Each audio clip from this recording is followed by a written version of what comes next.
It's one of the most notable air disasters of the 21st century. A modern passenger airliner with a remarkable safety record simply vanished over the Atlantic Ocean in June 2009. There were 228 passengers and crew on board. The overnight flight from Rio de Janeiro, Brazil to Paris shook the aviation world. Questions would remain unanswered for years after the accident as the wreckage laid at the bottom of the ocean. When the plane was found and the black boxes revealed the details of what was going on in the cockpit during the final minutes of the flight, investigators were left baffled by how preventable this accident turned out to be, and it all came down to the actions of one man in the flight deck.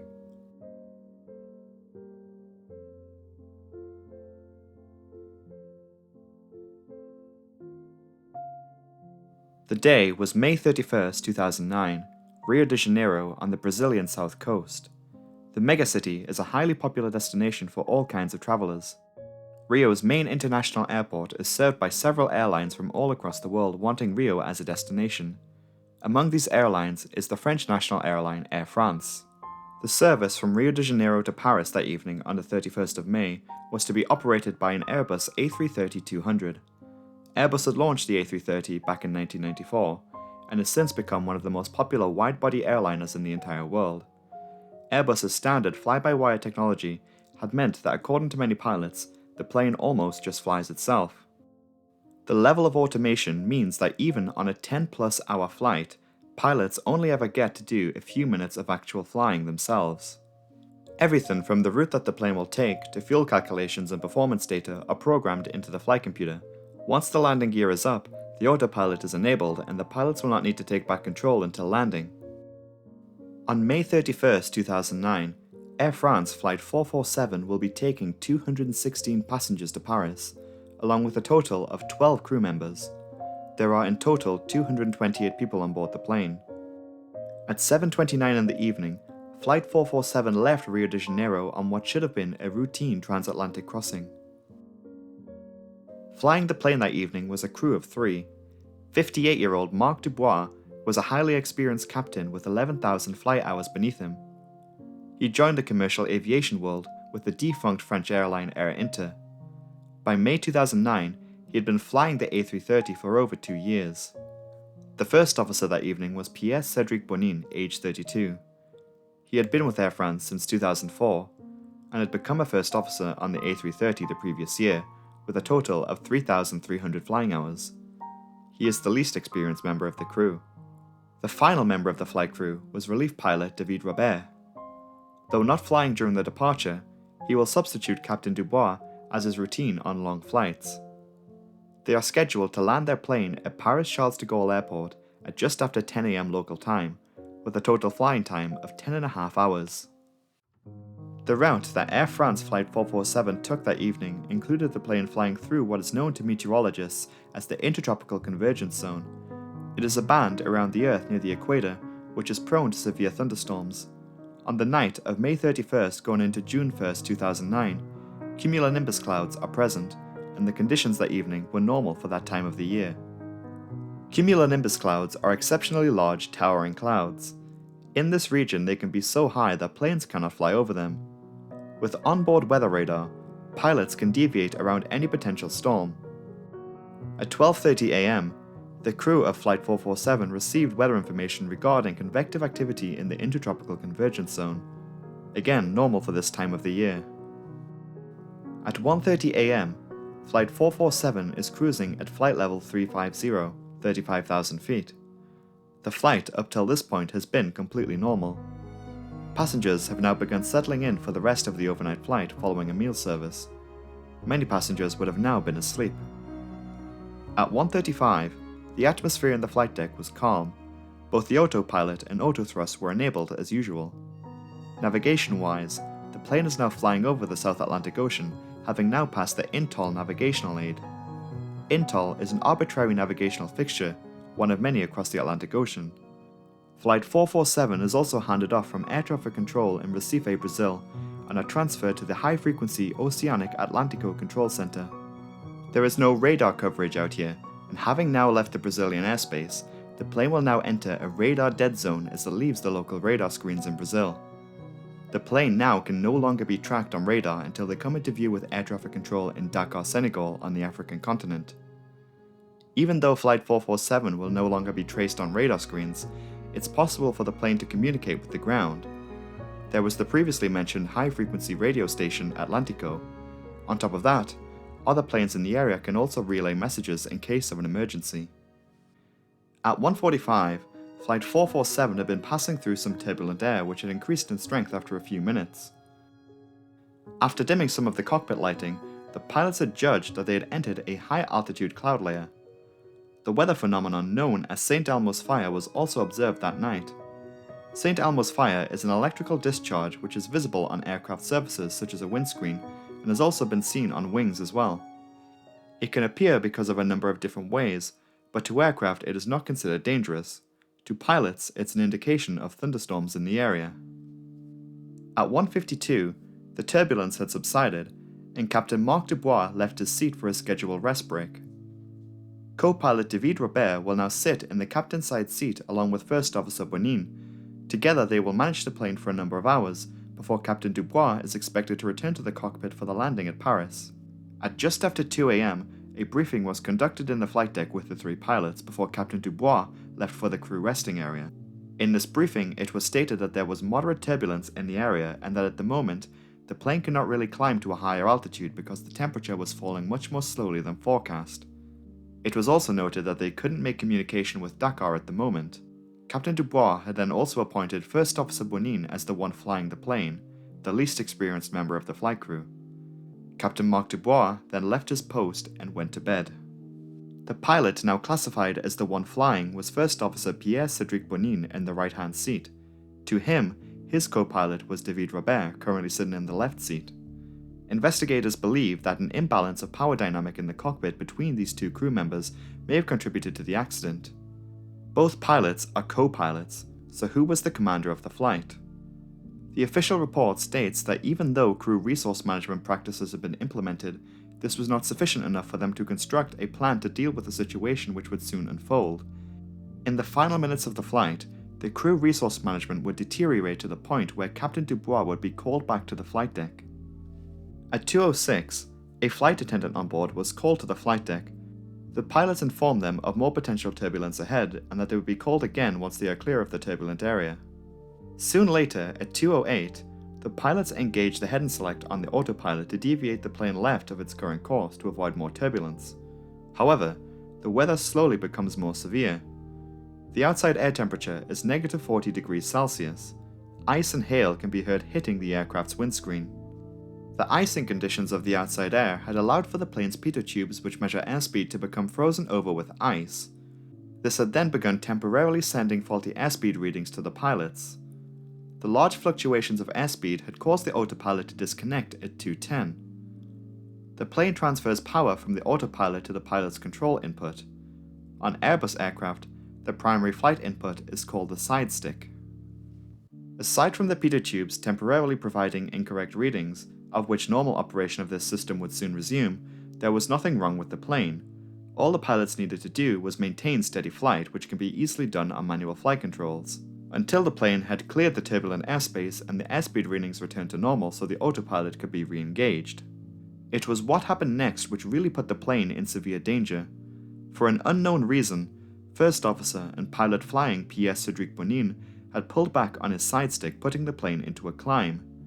The Airbus A330 had pitched up to over 10 degrees nose up and climbing at thousands of feet per minute.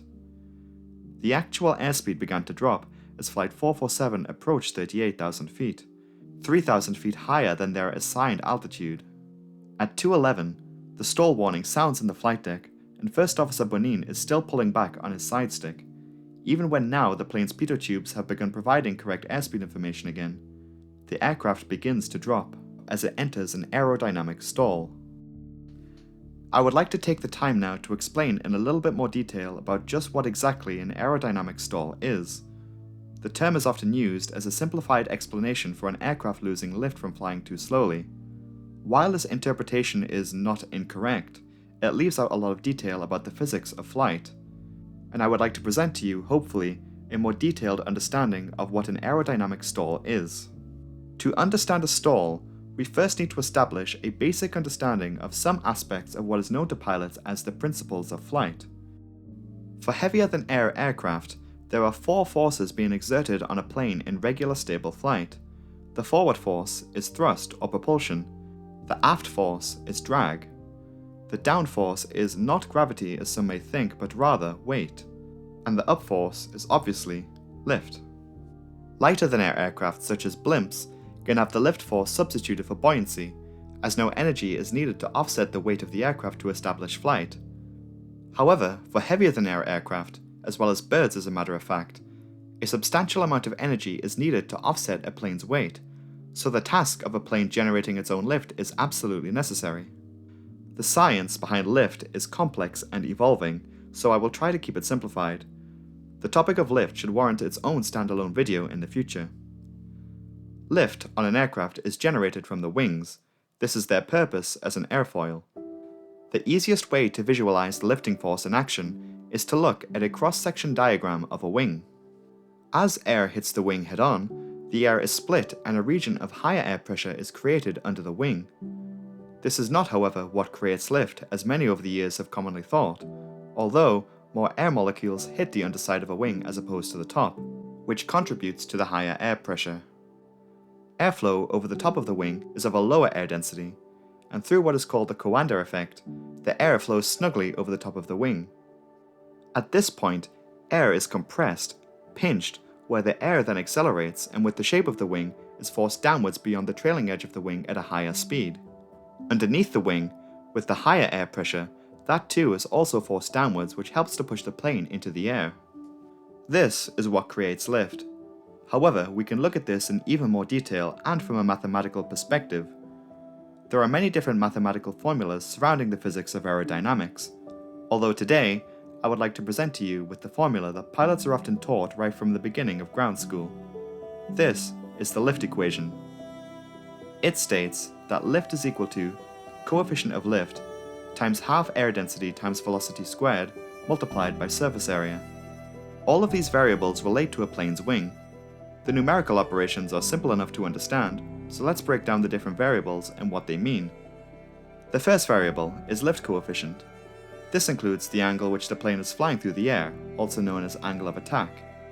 It also includes the wing profile, the physical shape of the wing, and the viscosity of the air, which alone is incredibly complex and far beyond the scope of this video. Flaps and slats, which increase the size and change the shape of the wing, can provide a much greater lift coefficient. Changing the angle of attack can drastically increase a plane's lift, but only up until a certain point, where air can no longer flow as needed. The next part of the equation in and of itself is like an equation within an equation. In the full equation, this part can be written out either at the end or in the middle as shown here, however must always stay self-contained. This is the 17th letter of the Greek alphabet, rho. In this equation, it represents air density. Air pressure and density is greater at ground or sea level than air at high altitude. As such, the properties of lift vary greatly depending on an aircraft's height. The air density value is multiplied by velocity to the power of 2 or squared. This is pretty self-explanatory. It relates to the speed of an aircraft and thus the speed of the wing. The value of these two variables is then divided by 2 to give the final value which is represented here. The final part of the lift equation relates to surface area, the physical size of the wing itself. The previously mentioned flaps and slats can increase the area of the wing. These extensions are primarily used for takeoff and landing to provide a greater level of control at a slower speed. The final output value of the lift equation is nearly always within a limit for stable flight. However, in the case of an aerodynamic stall, this value goes out of limits and lift cannot be generated. Going back to that cross-sectional diagram of the wing, we can see that there comes a point where the angle of attack is so great that the wing can no longer get that downward airflow. And at high altitude with the total lack of air density, it means that there just aren't enough air particles which the wing needs at the plane's current speed. With no lift, once further momentum is exhausted, the plane will fall. This is what happened on Air France Flight 447. In the cockpit of Flight 447, confusion begins to mount as the pilots do not believe what their instruments are telling them. The aircraft is falling at a rate of thousands of feet per minute with a high degree nose-up attitude. To recover from this stall, The pilots must push the controls forward so that the nose drops.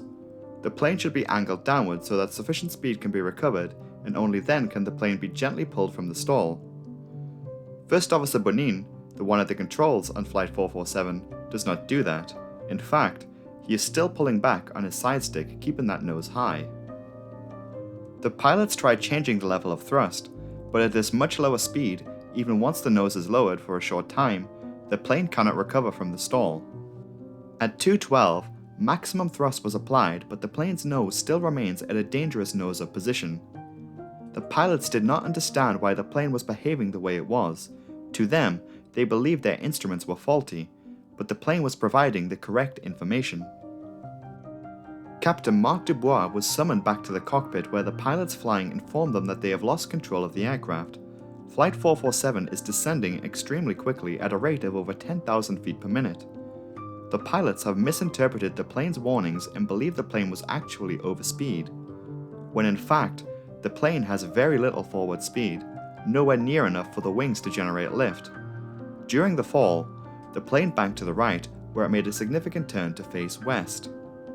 At night, pilots can't see much outside of the plane. They cannot see the sea or a horizon. With just 10,000 feet of altitude, First Officer Bonin is still pulling back on his controls, keeping the nose of the plane up. They were now less than a minute from crashing into the ocean below. As for the passengers in the cabin, it was possible that during all of this, and even up until the impact, that many of them would have been asleep.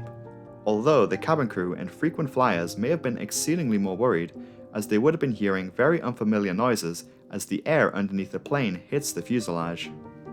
At 2:13 and 40 seconds, there was a moment of realization from Captain Marc Dubois, as his first officer had said, "I've had the stick back the whole time." It was at this moment that Captain Dubois realized what had happened, and David Robert, who was sitting in the left seat, demands the controls from First Officer Bonin, and the plane's nose is finally pushed forward with 6,000 feet left and still falling. He can get the nose of the plane to go down, but cannot gain enough speed to pull the plane out of the stall. With just 2,000 feet of altitude left, the ground proximity warning system in the cockpit sounds. The plane was about to crash. At 2:14 and 27 seconds, the plane's onboard flight recorders had stopped functioning.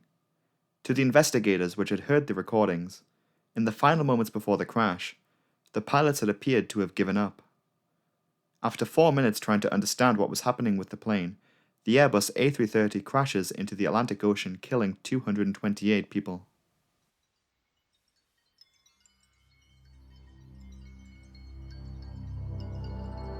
At 4 a.m., Air Traffic Control in Dakar, Senegal noticed that an Air France plane was missing. The Air France flight from Sao Paulo had made it, but the flight from Rio was nowhere to be seen.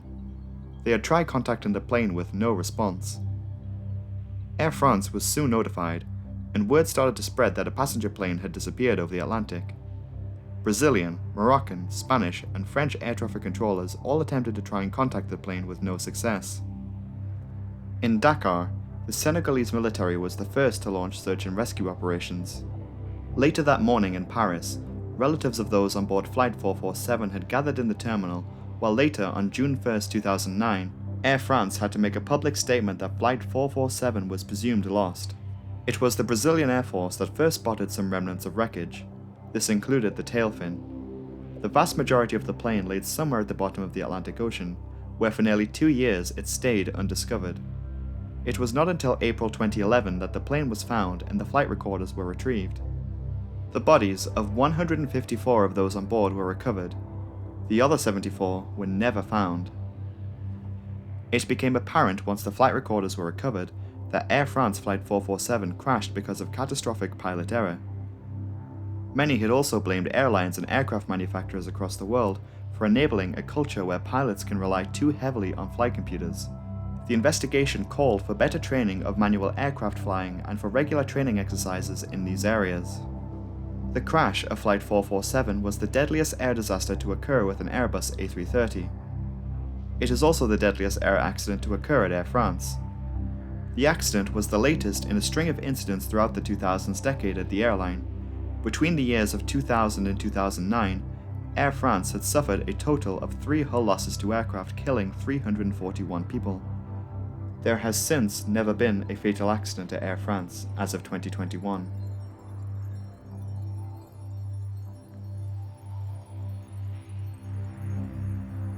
Hello everyone, a big thanks to you for watching this through till the end. I know it's been a rather long video this week. I was really happy with how this video turned out, and I do hope that you enjoyed it.